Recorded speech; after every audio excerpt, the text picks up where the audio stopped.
شیخ عبد القادر جیلانی، جنہیں غوث اعظم بھی کہتے ہیں، بہت بڑے بزرگ اور ولی اللہ ہو گزرے ہیں۔ آپ کی ساری زندگی تبلیغ و اشاعت اسلام میں گزری۔ بے شمار لوگوں نے آپ سے روحانی فیض حاصل کیا۔ آج بھی دنیا آپ کی تعلیمات سے فیض یاب ہو رہی ہے۔ آپ کو بچپن ہی سے علم حاصل کرنے کا بے پناہ شوق تھا۔ آپ نے ابتدائی تعلیم تو اپنے قصبے جلان میں ہی حاصل کی، لیکن دین کی اعلیٰ تعلیم حاصل کرنے کے لیے بغداد جانا پڑا تھا۔ اس زمانے میں گاڑیاں اور موٹر کاریں نہ تھیں، اسی لیے لوگ قافلوں کی صورت میں پیدل سفر کرتے تھے۔ چنانچہ آپ کی والدہ نے آپ کو بھی بغداد جانے والے ایک قافلے کے ہمراہ روانہ کر دیا۔ سفر پہ روانہ ہونے سے پہلے آپ کی والدہ نے آپ کو کچھ خوراک اور 40 اشرفیاں دے دیں۔ آپ کی والدہ نے یہ اشرفیاں آپ کی قمیض کی تہہ میں سی دی تاکہ محفوظ رہیں، اور چلتے وقت آپ کو خاص طور پہ یہ نصیحت کی کہ بیٹا ہمیشہ سچ بولنا اور جھوٹ کے قریب نہ جانا۔ آپ نے ماں کی اس نصیحت کو غور سے سنا اور سفر پہ روانہ ہو گئے۔ قافلے کے لوگ ڈرتے ڈرتے سفر پہ روانہ ہوئے۔ انہیں اس بات کا بھی خدشہ تھا کہ کہیں رستے میں ڈاکو قافلے پر حملہ نہ کر دیں، کیونکہ ان دنوں رستے غیر محفوظ تھے اور ڈاکو اکثر قافلوں کو لوٹ لیا کرتے تھے۔ آخر وہی ہوا جس بات کا ڈر تھا۔ قافلے نے ابھی سفر کی 2 منزلیں ہی طے کی تھیں کہ ڈاکوؤں کے ایک گروہ نے رات کی تاریکی میں اس پر حملہ کر دیا۔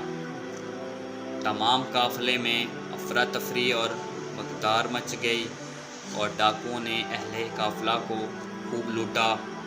ایک ڈاکو شیخ عبد القادر جیلانی کے پاس آیا اور کہنے لگا، لڑکے تیرے پاس کیا ہے؟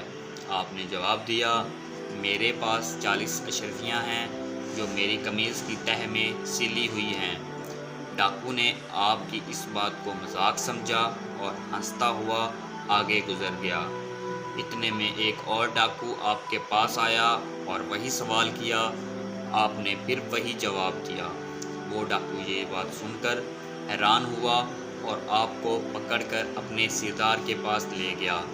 ڈاکو کے سردار نے تعجب سے آپ کو دیکھا اور پوچھا، لڑکے سچ مچ بتا تیرے پاس کیا ہے؟ آپ نے وہی بات دہرائی۔ آپ کی یہ بات سن کر سردار کی حیرت کی انتہا نہ رہی۔ آپ نے اپنی قمیض کی تہہ کو کھولا تو پوری 40 اشرفیاں زمین پر گر پڑی۔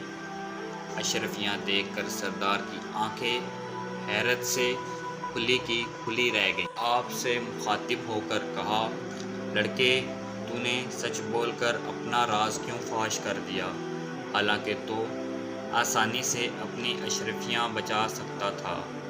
آپ نے جواب دیا، میری ماں نے مجھے نصیحت کی تھی کہ بیٹا ہمیشہ سچ بولنا۔ میں نے اپنی ماں کی نصیحت پر عمل کیا ہے۔ آپ کا یہ جواب سن کر سردار اس قدر متاثر ہوا کہ بے ساختہ اس کی آنکھوں میں آنسو آ گئے۔ وہ سوچنے لگا کہ ایک طرف یہ لڑکا ہے جسے اپنی ماں کی نصیحت کا اس قدر خیال ہے، اور دوسری طرف میں ہوں کہ اپنے مالک حقیقی کے احکامات سے غافل ہو کر بے گناہ لوگوں کو لوٹ رہا ہوں۔ اس کے دل سے غفلت کا پردہ دور ہو گیا۔ اس نے توبہ کر لی اور قافلے کا لوٹا ہوا مال واپس کر دیا۔ اس طرح آپ کی سچائی کی بدولت ڈاکوؤں کو اصلاح ہوگی اور وہ نیکی اور پرہیزگاری کی زندگی گزارنے لگے۔